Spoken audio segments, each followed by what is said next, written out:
Այո, ես անձամբ ուղիղ եթերով եմ իրականում լսել այդ հարցու պատասխանը։ Չեք հավատա, բայց ամբողջ գիշեր ես ինքս իմ հետ մտորումների մեջ էի, որ ոնց կարելի է մարդ բազմաթիվ անգամ վրիպումներ անի, վրիպում չէ, վրիպում հայրենիքի հանդեպ մարդկանց զոհելու չի կարելի դա վրիպում համարել, հանցագործություն է իրականում դա եւ ինքնախոստովանություն։ Ես հույսով եմ, որ ընտրություններից հետո մեր ընդդիմությունը հաղթանակ տանելուց հետո կտրվի այս ամենին իրավական պատասխան եւ մեղավորները, բոլոր մեղավորները առանց խտրականության բոլորը պետք է պատասխան տան յուրաքանչյուր տղայի չլինելու համար։ Իրավական կողմի կողմ թողնելով Տիկին Աստղ զգացողությունների հետ կապված ամեն անգամ այդ հայտարարությունները Ես չգիտեմ ինչ օրինակ վերեմ, երբ որ մարդը ընտանի կենդանի է պահում իր տանը եւ գալիս է մի ժամանակ, որ այդ կենդանին չի լինում, տվյալ մարդը ամբողջ իր կյանքում հիշում է իր կենդանուն, այն դեպքում, երբ որ ինքը 9 ամիս երեխային իր կրծքի տակ չի կրել, նրա դաստիարակությամբ չի զբաղվել, լավ ու վատ օրերով չի տառապել եւ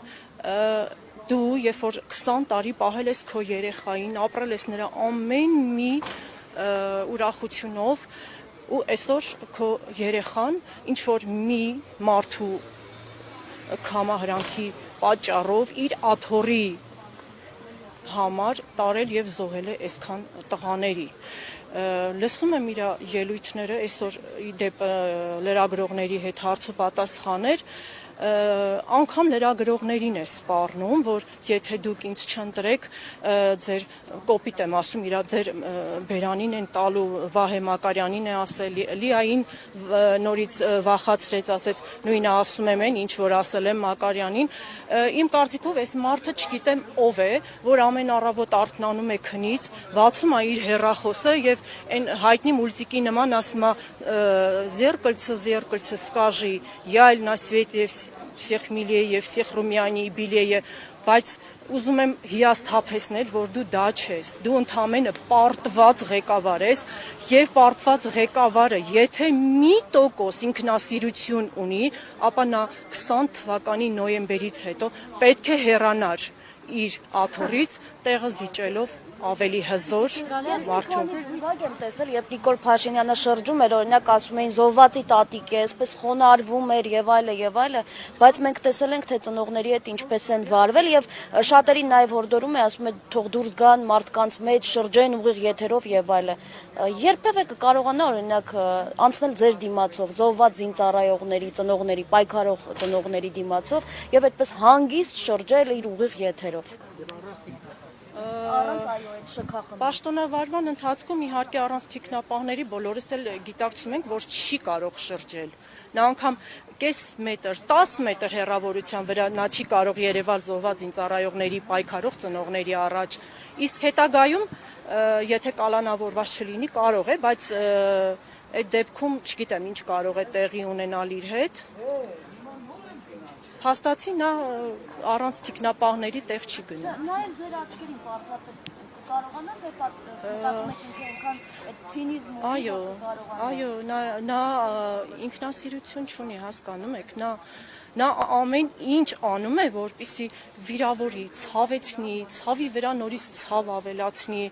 սպառնալով խաղաղություն, եթե ինձ չընտրեք խաղաղություն չի լինի, այնինչ այդ խաղաղությունը թելի պես կախված է մեր գլխին։ Ամեն վարքյան, վախացնում է, դու գնա, պատերազմ հաստատ չի լինելու, գնա, թող այս ազգը շնչի, այն ինչ դու թողել ես, թող ամրացնենք, տեսնենք մեր երեխաներին, ինչ ենք ժառանգություն թողնում որպես մարդ պետք է ապրի, ապրելու համար, այլ ոչ թե ապրի ուտելու համար, ոնց որ իր կուսակցությունն է անում իր շրջագայություններով, իր ցինիկ ավտոբուսների մեջ։ Եվ նաև այս հայտարարությունները նաև այն ժամանակահատվածում են, երբ օրինակ իրենք անթաքույց տժժում են, հա? Այո, այն օրը ասես, չէ, Ալեն Սիմոնյան, այո, ցինիկաբար տժժում եմ, ես չգիտեմ այդ մարդիկ հոգի, սիրտ ունեն թե չէ, հա, Ես փաստացի ցույց կտամ, թե դուք ոնց եք ճողոպրել։ Իզուր այդ միֆերը մի տարածեք, որ դուք մինչև վերջ կռվել եք։ Արցախցին ինչ հույսով մնար, եթե իր երկրի ղեկավարը դավաճանել է, ծախել է այդ հողը։ Ինչ հույսով մնար։ Այսինքն մայր Հայաստանի է խոսում։ Հենց նոր հարցազրույցեր ինքը տալիս, ասում ես փաստացի ցույց կտամ, որ դուք ճողոպրել եք, փախել եք։ Իզուր միֆեր մի տարածեք։ Արցախցիների վերաբերյալ էր ասում։ Կիրակի օրը ինքը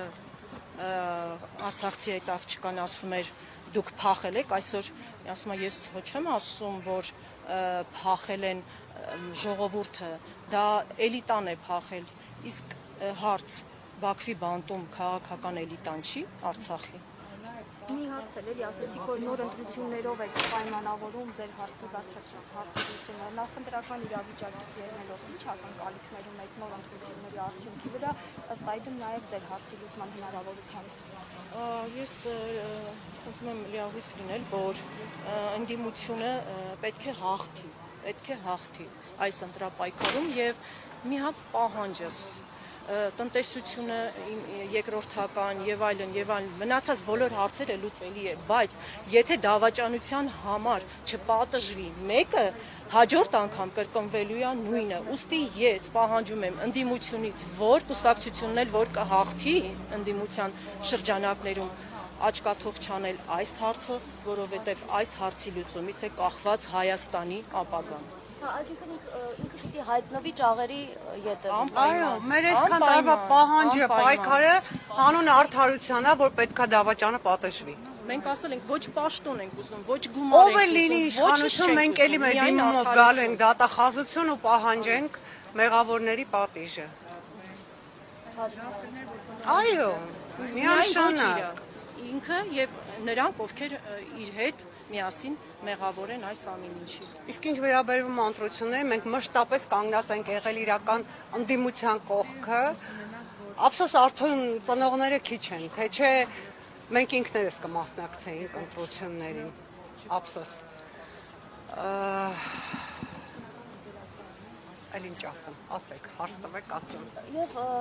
երբ սպառնում են պատերազմով, երբ ասում են, որ հիմա խաղաղություն է, չեք տեսնում, խաղաղություն են բերել եւ այլն, բայց մոռանում են, թե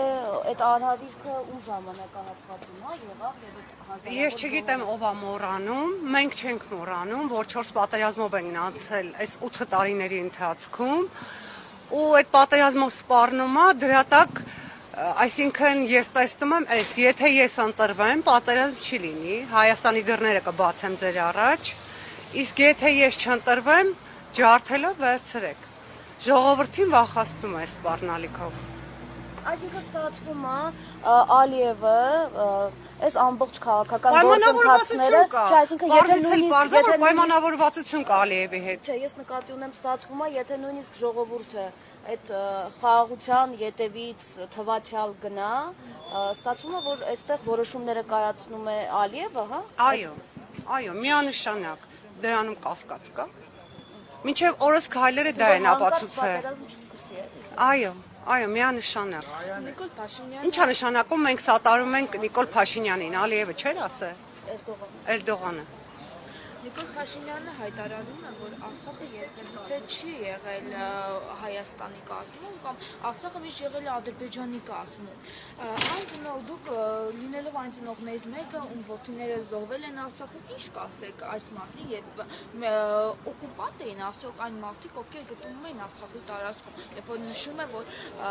Արցախը միշտ եղել է Ադրբեջանի կազմում, ուղղակի մեզնից թաքցրել են։ Նիկոլ Փաշինյանը այնքան լպրծուն է, որ ինքն էր ասում Արցախը Հայաստան։ Այսինքն այս երեխեքը զորակոչվել են իր օրոք, չէ՞։ Իր օրոք են զորակոչվել։ Ինքն է այս երեխեքին օկուպացիայի ենթարկել։